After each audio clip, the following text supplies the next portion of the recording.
নাটকীয়ভাবে মোড় নিচ্ছে দেশের রাজনীতি। জুলাই অভ্যুত্থানে একসঙ্গে থেকে ফ্যাসিবাদকে বিদায় করলেও নির্বাচন ইস্যুতে মুখোমুখি বিএনপি, জামাত, এনসিপি।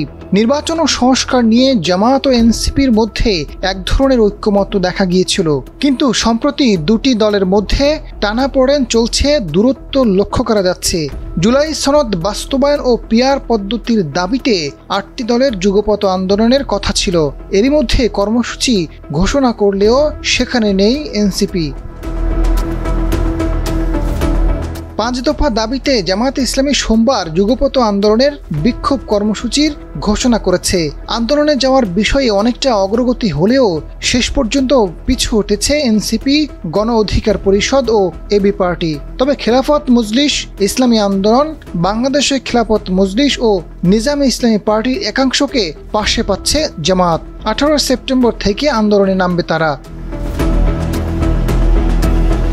হঠাৎ জামায়াত এনসিপির মধ্যে কেন এই টানাপোড়েন তৈরি হলো, সেই প্রশ্ন এবার সামনে এসেছে। রাজনৈতিক বিশ্লেষকরা বলছেন, রাজনীতির মাঠ বুঝে আপাতত কিছুটা কৌশলী অবস্থান নিয়েছে এনসিপি।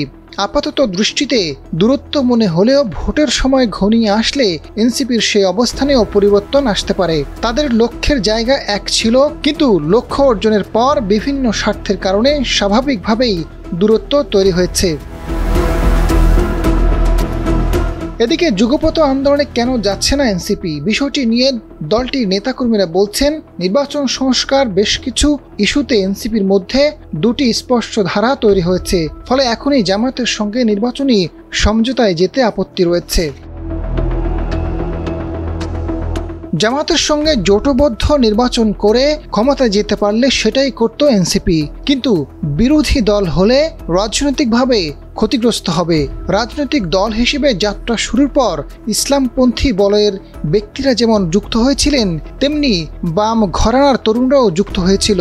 জামায়াতের সঙ্গে জোট গঠনের আপত্তি রয়েছে বাম বলয়ের অংশটির। এনসিপির সিনিয়র যুগ্ম আহ্বায়ক ও লিয়াজো কমিটির প্রধান আরিফুল ইসলাম আদিব জানান, জামাত, ইসলামী আন্দোলন, খেলাফত মজলিস সহ কিছু দল উচ্চ ও নিম্নকক্ষ দুই কক্ষেই পিআর পদ্ধতি চায়, কিন্তু তারা শুধু উচ্চ কক্ষে পিআরের পক্ষে। যুগপৎ আন্দোলনে না যাওয়ার এটি অন্যতম কারণ। জামাত ইসলামী মনে করছে, এই মুহূর্তে আন্দোলনে না গেলেও পরবর্তীতে অবস্থান বদলাতে পারে এনসিপি।